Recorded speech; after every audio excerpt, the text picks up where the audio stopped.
My naam is Butch Klinkert. Ja, op die oomblik die CEO van Alicia Boerdery.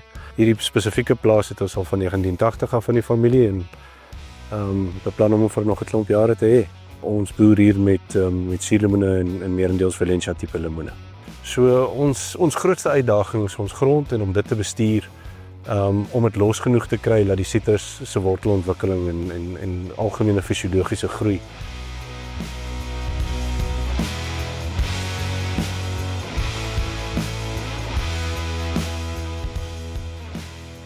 ons eintlik 'n jaar en 'n half terug het ons regtig begin besigheid doen met mekaar.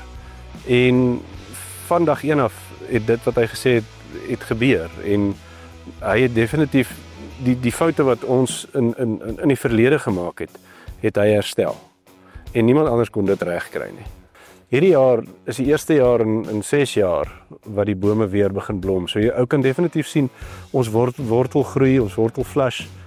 Die boom se kleur, sy gesondheid, sy vigor, dis definitief terug. Dit is waar dit was voor ons die grond regtig baie sleg die balanse uitgeskuif het en so ou kan sien dat die boomgehalte en die grondgehalte is waar dit was toe ons goeie oeste gekry het. En ons wil dit obviously net meer volhoubaar doen. En ek bedoel ons is definitief daar.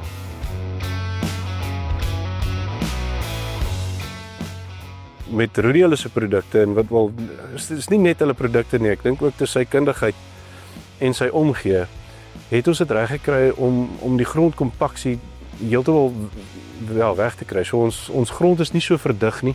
Dis baie meer deur lig. Ons suurstof by ons wortels is beter. En natuurlik dis maar vir die masjien, dis waar die goed gebeur. So dit het drasties verander en dis nou maar 'n seisoen en 'n half. En as dit die verskil is, dan ek sien regtig uit daarna om te kyk hoe dit uitspeel.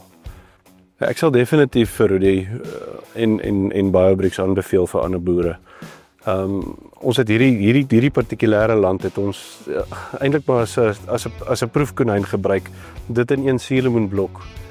En dit was boorde wat ek bereid was om uit te haal. En ons het soveel skade gedoen aan die gronde en goed hier dat ek het gedink dat dit nie herstel gaan word nie. En Rudy het my oortuig om hulle aan te hou.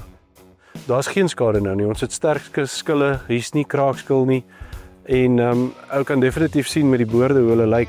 Vermoed ek dat hierdie jaar wat kom ons dan definitief weer gaan terugkom op die norm waar hulle moet wees. Ek moet sê wat ek hier sien is 'n 180 grade omkeer op waar die boord was. So dit eintlik maar te danke aan die feit dat hulle nog nie staan.